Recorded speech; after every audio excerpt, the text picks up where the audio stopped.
Oi, meu nome é Uli, eu sou engenheira agrônoma e trabalho com paisagismo e com produção de plantas aquáticas para lagos. Nessa minha palestra do Proconapa, eu vou falar um pouco sobre o uso das plantas aquáticas no paisagismo. A gente sabe que os jardins são uma combinação das mais diferentes formas de água, terra, rochas e plantas. Contudo, eu venho observando nos projetos atuais que as composições elas se utilizam de poucas espécies de plantas aquáticas e as espécies utilizadas sempre são as mesmas. E nós temos uma gama muito ampla de espécies que podemos utilizar. Então, nessa palestra eu vou mostrar para vocês quais são as espécies comuns que já são utilizadas, como também aquelas que ainda são pouco conhecidas. Então, e uma forma simples e prática de inseri-las nos nossos jardins, tornando os nossos projetos com maior identidade e mais criativos. Mas, antes de nós conhecermos essas plantas, a gente precisa identificar o seu ambiente de cultivo, a água. No paisagismo, a água atua como agente de valorização dos ambientes. Primeiramente, ligado ao nosso fator psicológico. O som da água em movimento, ela nos traz sensações de calmaria, tranquilidade e relaxamento. Uma coisa legal dela é que ela sempre foi um elemento que sempre atraiu o nosso olhar para a água. Ela nos causa fascínio. Então, por isso que é muito interessante a gente incluir esse elemento dentro dos nossos projetos. Outro ponto é que a água é um dos elementos básicos da natureza, juntamente com o fogo, com o ar e com a terra. Então, quando a gente introduz esses 4 elementos do nosso projeto, a gente torna o projeto mais consistente, justamente por eles serem os elementos básicos da natureza. A água também pode ser utilizada para criar pontos de interesse no nosso jardim, então fontes, piscinas biológicas, lagos ou algumas bicas, elas serão um ponto focal do jardim, ou seja, ela vai ser o ponto de interesse do nosso projeto. Ou então pode ser utilizado para transformar áreas que eram antigamente desvalorizadas. Ou por ser muito ensolarado e que não permitia a introdução de espécies que tornem o ambiente mais agradável, tanto a estadia quanto aos nossos olhos, ou por ser um local que realmente não tinha um uso adequado para ele. Então, na hora que a gente introduz a água, a gente muda esse ambiente, muda o microclima. Aqui, por exemplo, esse é o lago da minha casa quando foi construído. Essa área, ela não tinha nada, era uma área que não tinha uso para ela, era uma área vazia. A gente colocou esse lago, já mudou, ampliou o jardim em questão de área útil, porque passou a ser uma área de uso. Ele foi construído, tem uma foto dele pelado, vamos dizer assim. Ele não tinha nenhuma vegetação. Essa aqui é a foto aérea do espaço, então colocamos a cerca viva junto do muro, que era justamente para bloquear essa luminosidade refletida no muro, que era muito desagradável, e ajudar a transformar o microclima. Quando a gente insere as plantas, elas crescem, elas absorvem o calor, retêm as poeiras do ar e tornam o clima um pouco mais ameno, mais agradável e mais úmido. Isso permite a inserção posterior de outras espécies. E a água ela ajuda muito também nessa questão, porque com a evaporação da água, ela ajuda a manter a temperatura um pouco inferior. A gente já com um pouco mais de vegetação, então a gente pode ver que foram inserindo, a gente foi colocando plantas aquáticas gradativamente, conforme o espaço ia se alterando, as plantas iam criando as sombras, mudando essa temperatura e umidade do ambiente. E o interessante de você inserir lagos é que ele permite a introdução de espécies que você não poderia utilizar caso não tivesse a água. Outra foto já é o lago formado atualmente, então ele tem muito mais planta do que a gente tinha no começo. E assim, a diversidade é gigantesca. Você pode colocar muitas plantas diferentes, pode colocar apenas algumas em certos pontos, com diversas cores. Então tem desde o branco, meio acinzentado, passando por diversos tons de verde, até o roxo quase preto do inhame preto. Esse aqui é um detalhe, é uma foto que mostra o detalhe embaixo da copa da árvore, presente ali no local, mostrando a diversidade de plantas que a gente consegue introduzir no nosso jardim. E não são só plantas aquáticas que a gente pode utilizar nesse lago. Tem plantas que, teoricamente, elas não têm nada a ver com o ambiente, como uma suculenta, que é de clima árido e solo mais drenado. A gente pode colocar num detalhe, num vaso ao lado do nosso lago, e que vai ajudar a compor os detalhes desse ambiente e que combina muito bem. Então, entre o antes e o depois, com a inserção da vegetação no local. Então, a gente pode ver que muda totalmente o ambiente. Era um lugar que você olhava e não dava vontade de ficar nesse ambiente. E agora não, você quer ficar. É um ambiente agradável. Mas por que inserir as plantas aquáticas nos nossos jardins? Primeiramente, porque elas são lindas. As plantas aquáticas possuem diferentes cores, texturas, formas e tamanhos. Então nós ter diversas espécies com diferentes características que podem compor ambientes dos mais variados que a gente imaginar. Então o que nós precisamos é conhecer essas plantas e usar a nossa imaginação para fazer projetos incríveis. Mas não é só isso, elas não são apenas rostinhos bonitos, elas atuam também significativamente na filtração da água. A gente sabe que um dos principais problemas encontrados em lagos é relacionado à qualidade da água. Ninguém quer um lago com água suja, com água verde. Então, colocam filtros cada vez mais especializados, com mais equipamentos. E, às vezes utilizam-se até de produtos químicos que não são bons para os peixes. Só que se a gente insere as plantas no nosso lago, elas vão ajudar a filtrar essa água e torná-la mais cristalina. Porque o sistema radicular das plantas, ele é adaptado para absorver o sistema radicular dela. Podem ver que tem bastante raiz, bastante massa. Essas raízes elas vão segurar os particulados presentes na água.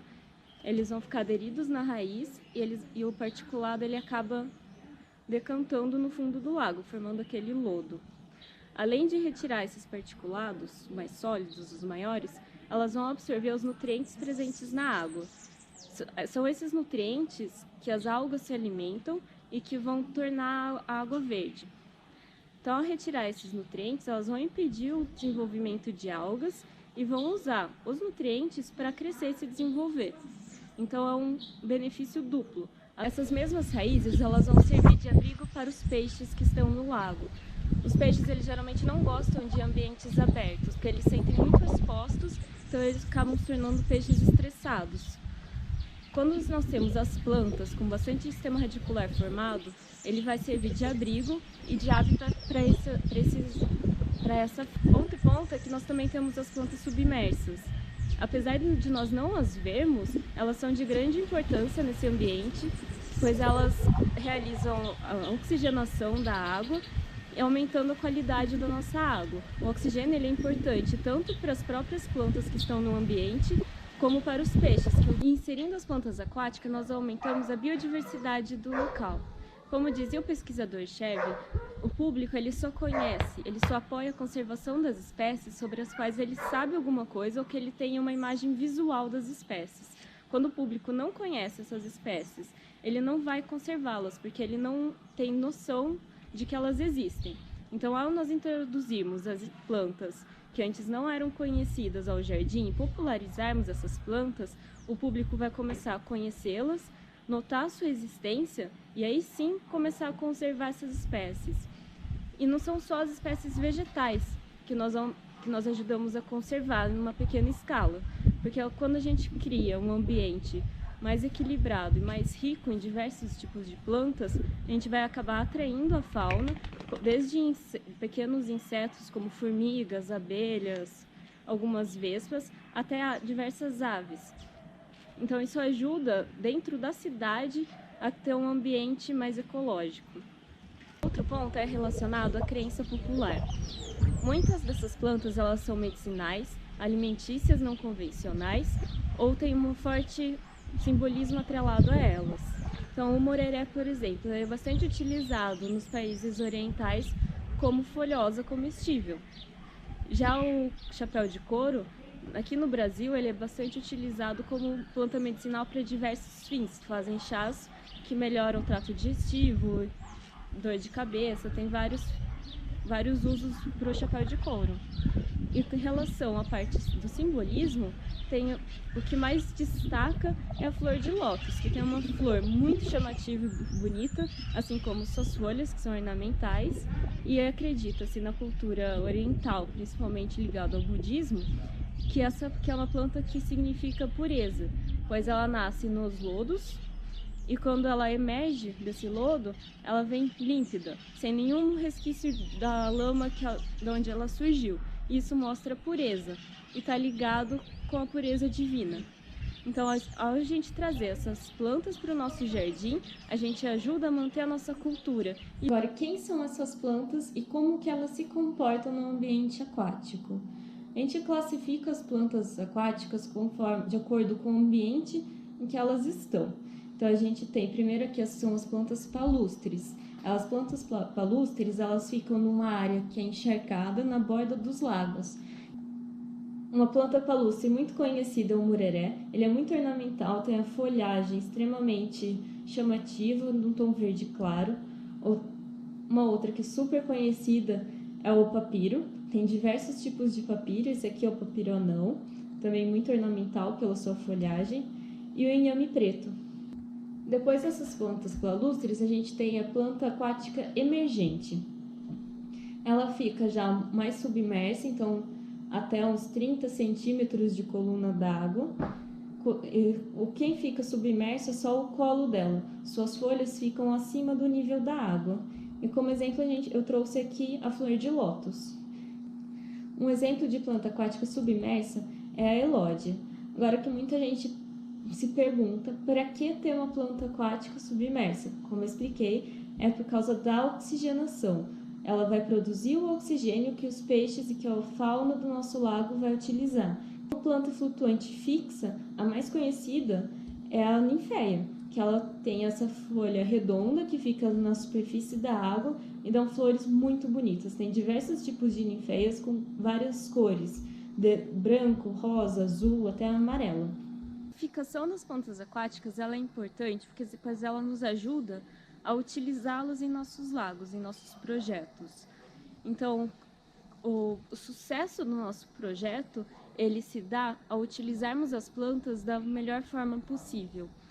Como mostrei, tem plantas que são flutuantes, plantas submersas, algumas que são fixadas no lodo, outras livres, e as que só precisam de um solo encharcado. Sabendo a qual classificação essa planta pertence, nós podemos introduzi-las no nosso lago de uma forma correta, respeitando a sua ecologia, de modo que elas melhor se desenvolvam, floresçam e cresçam. Fiz uma seleção que traz as espécies mais conhecidas, mas também várias daquelas que ainda não são muito conhecidas ou que a gente nunca ouviu falar. Então, nosso primeiro uso que eu trouxe aqui seria o uso das plantas aquáticas em espelhos d'água. Os espelhos d'água são superfícies, são áreas cobertas com água, geralmente espaços rasos, com uma coluna de 30 centímetros, mais ou menos, de profundidade. Também. Então, que combina muito com esse tipo de construção são as ninféias. As ninféias têm diferentes espécies, cada espécie uma característica. Então, tem algumas variedades, algumas espécies que são anãs. Elas ficam com as folhas bem menores, com uns 15 centímetros de diâmetro, mais ou menos. E até as ninféias que são bem maiores, que chegam a 50 centímetros de diâmetro cada folha. São aquelas folhas redondas. E a cor das flores também varia muito, desde o rosa e azul, passando pelo amarelo até chegar no branco. Em algumas espécies florescem de dia e outras florescem à noite. Então é importante a gente conhecer bem a espécie que a gente está inserindo no nosso jardim para ver se ela se adapta ao uso. Outra espécie que fica bonita é a planta mosaico, Ludwig cedioides. O bonito dela são as suas folhas. Tem flores também chamativas, mas as folhas elas parecem um mosaico, por isso que é o seu nome, formato de mandala. Ela é muito chamativa. Outra é o trevo aquático. Então, a folha dela é semelhante ao nosso trevo comum de jardim, só que ele fica flutuando na superfície. Essas três espécies, elas são daquela classificação que eu mostrei, as flutuantes fixas, ou seja, elas ficam enterradas no substrato no fundo do lago. Então, na hora que a gente vai introduzir essas plantas no jardim, é sempre importante garantir que elas tenham esse lodo, seja ele formado diretamente no fundo da nossa construção ou colocado dentro de vasos nessa água. Outra planta que é muito chamativa e que todo mundo acho que conhece é a Vitória Regia. É uma planta amazonense, nossa, nativa, só que ela é para áreas grandes. As folhas dela podem chegar até 2 metros de diâmetro, então é uma planta realmente muito grande. Sua beleza, sim, é magnífica, mas aí já tem que tomar um pouco mais de cuidado no local que você vai inserir. E uma planta que é aquática, que daí agora já flutuante livre ou água-pé, a gente também pode inserir em espelhos d'água, tomando as devidas cautelas para ele não se espalhar durante o espelho inteiro, que daí já fica um pouco comprometido a função dessa estrutura, né, da função arquitetônica que a gente tem no paisagismo. E também a Vallisneria, que é uma planta aquática submersa que já vai ser responsável pela oxigenação. As fontes são outro uso bastante corriqueiro no paisagismo. A gente tem fontes de diversos estilos. Aqui eu trouxe algumas fontes um pouco mais clássicas. Essas duas fontes, a fonte da direita e a de baixo, elas são do Museu Luiz de Queiroz, né, Exalc, que o pessoal do hidrofitotério revitalizou. Então, ali aqui é um exemplo que foram colocados ninféias, algumas plantas flutuantes. Naquela outra fonte da esquerda também foi utilizado ninféias, que ficam muito bonitas. Outra planta flutuante que tinha ali é a salvínia, tem algumas espécies de salvínias, com a diferença no formato das folhas. E o legal da salvínia também é que ela é uma planta que pode ser utilizada como sensorial, em caminhos sensoriais. A outra planta que a gente pode utilizar como flutuante livre é a alface d'água, também muito ornamental. Essa aqui é uma planta que já não é tão conhecida, é a lombrigueira. Ela se comporta tanto como enraizada como livre, fica flutuando na superfície e ela tem a folhagem e as flores muito ornamentais. A cabumba é um exemplo que eu trouxe de planta submersa, que também para realizar essa oxigenação. E o aguapé de corda, ele é semelhante ao aguapé que a gente conhece, só que ele é um pouco diferente, as folhas são mais ovaladas e a flor dele é também um pouco distinta. Então a gente não precisa estar utilizando sempre as mesmas espécies, a gente pode usar outras que são parecidas, mas que a gente enriquece a nossa biodiversidade.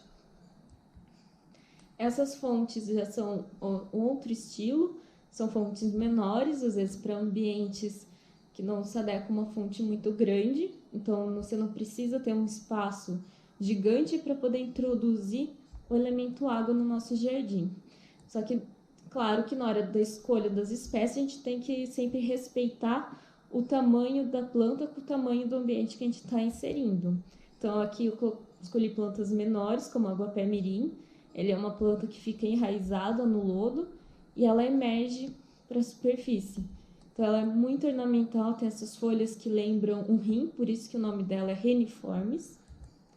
A estrela branca, que eu tinha comentado que a folha dela parece com a da ninféia, e as flores são muito ornamentais, elas lembram uma estrela, e a cada pétala dela tem vários pelos, semelhantes a pelos, que são bem chamativos. A outra é a boca de leão do banhado. Isso aqui tem uma curiosidade, que ela é uma planta carnívora, então ela fica submersa, ela não chama assim a atenção visualmente, mas ela tem várias bolsinhas nos seus ramos, que chamam utrículos, e que essas bolsas, elas sugam a água e junto com a água vem algumas larvas, então ela pode servir para controlar larvas de insetos. Esse é o camalotinho, que é uma planta flutuante livre, ela é muito delicado, fica bem bonito em ambientes pequenos, tem a folha bem arredondada, ele pode ficar com algumas manchinhas que também são muito ornamentais. O copo de leite, também esse aqui é uma planta bem conhecida, muita gente não sabe que ele é do ambiente aquático, mas ele só que ele já é uma planta emergente, ou de palustre para emergente, e ele tem tanto a folhagem decorativa como a flor, só que é uma planta que já é mais adequada para meia sombra. E a azola, que é outra flutuante livre, também essa aqui é bem diminuta, suas folhas são pequenas, E o interessante dela é que em ambientes mais sombreados a folha fica com coloração verde, em ambientes ensolarados ela já adquire tons avermelhados. As bicas também têm diferentes tipos de bicas, de formas que se são adequadas a diferentes estilos de projetos. Então, cada estilo vai ser bom para o gosto de cada um. Então, nas bicas, a gente pode usar essa rotundifolia. Ela é bem conhecida para quem trabalha com aquários, que o pessoal do aquarismo utiliza para formar os seus jardins aquáticos. Ela é muito ornamental, ela fica tanto pendente quanto ascendente, e ela dá essas flores rosas que são ornamentais também. A gente pode utilizar a ninféia, que é muito bonita também, tem diversas cores. A papoula do brejo, ela é uma planta que fica enraizada no fundo e suas folhas ficam na superfície da água. A folha dela é mais ovalada, é bem ornamental e a sua flor também é muito bonita. Ela é amarelada, ela traz uma luz muito legal para o ambiente. Uma bem conhecida é a cavalinha, ela já tem um porte mais ereto, é uma planta palustre que pode ser introduzida numa bica, desde que você coloque o substrato para ela se desenvolver. E como uma planta submersa para realizar aquela atividade de oxigenação, a gente tem a elódia. Os lagos.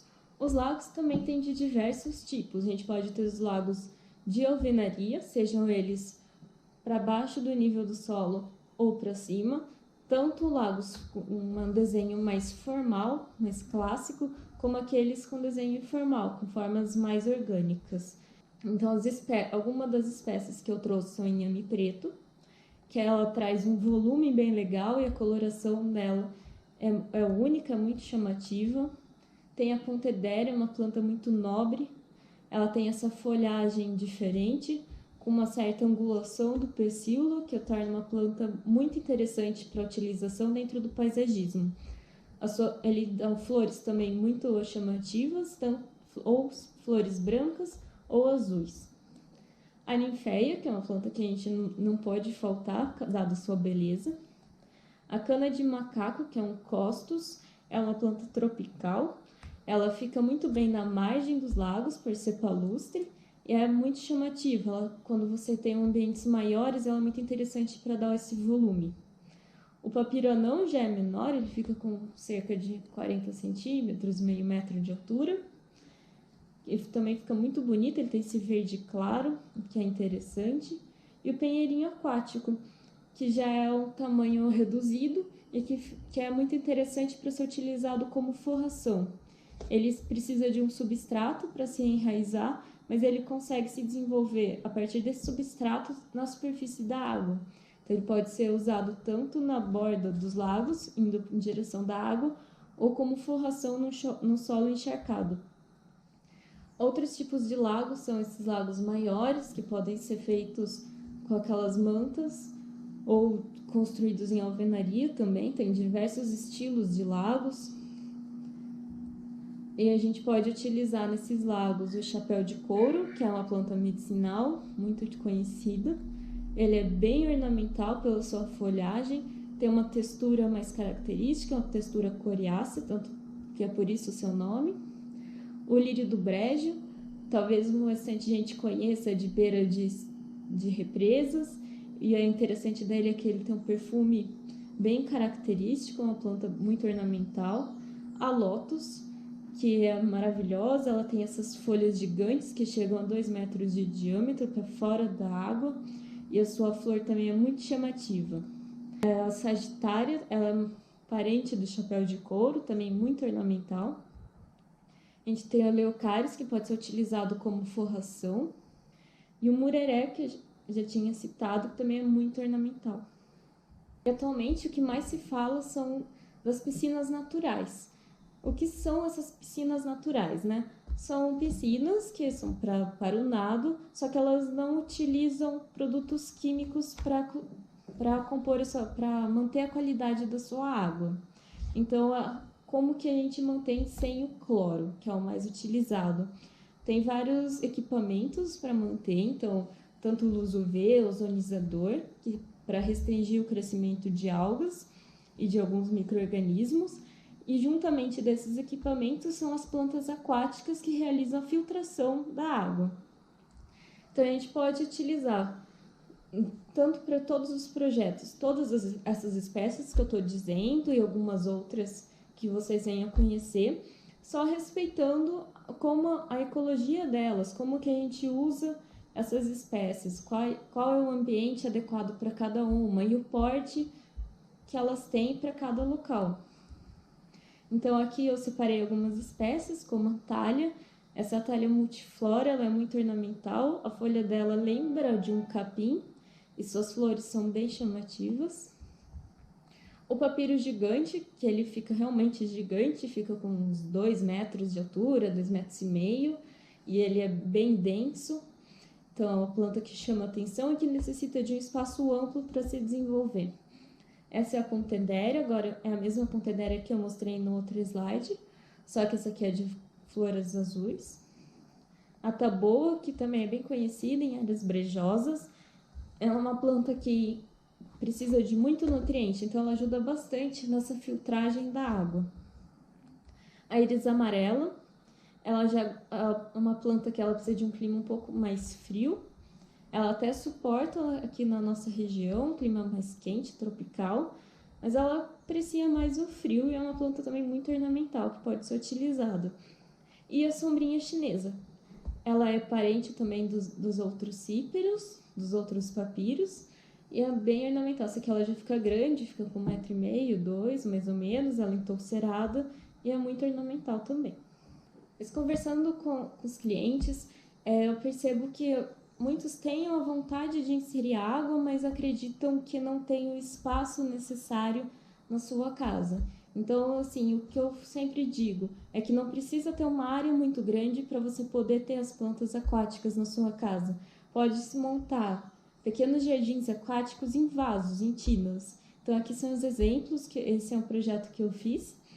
É um vaso de cimento que foi impermeabilizado, colocado vasos menores com terra dentro dele, onde as plantas aquáticas foram plantadas. Então você tem um pequeno jardim aquático dentro da sua residência, sem precisar também ter aquele trabalho de construir um lago, que muita gente não quer, ter que chamar um pedreiro ou chamar uma equipe para mexer, fazer uma construção dentro de casa. Então é uma solução mais fácil, mais simples e que permite um trabalho bonito, tão bonito quanto, claro, com cada um com a sua proporção. Você tem um lago gigante, você pode introduzir plantas maiores, um lago menor com plantas mais delicadas. Partindo agora para a escala do micropaisagismo. As plantas aquáticas elas podem aparecer na forma de mini jardins aquáticos em pequenos vasos, tanto em vasos daqueles que a gente usa em terrários para suculentas, até em vasos de cerâmica. Esses aqui são vasos que eu montei, que eu gostaria de mostrar. Eles ficam muito bonitos no ambiente, eles dão um diferencial, seja para você colocar no seu escritório ou dentro da sua casa. Já no macropaisagismo, a gente tem o que parecem os lagos em grandes parques. Tanto aqui eu trouxe uma foto do Parque do Exalc, em frente ao Museu Luiz de Queiroz, na parte lá onde tem a engenharia. E aqui é uma foto que eu tirei quando eu fui para Maringá, no Parque do Japão. No Parque da Exalc, a gente vê que não tem nenhuma planta aquática propriamente dita. E poderiam ser introduzidas plantas muito bonitas, as ninféias, a própria Vitória Régia, que traria um diferencial grande para o parque e traria mais beleza ao lugar.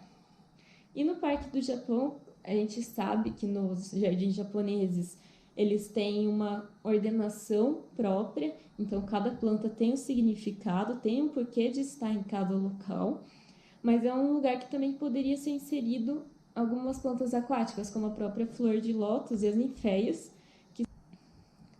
Esse aqui é o parque, é o Instituto Plantário Nova Odessa, que é o Jardim Botânico do Lorenzi.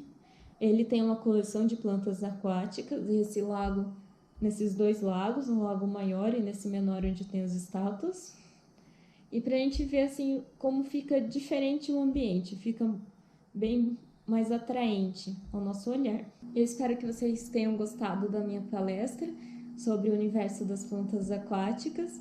Então, qualquer dúvida que vocês ficaram, por favor, entrem em contato comigo, o meu contato está aqui no vídeo. E eu agradeço a atenção de todo mundo. Obrigada!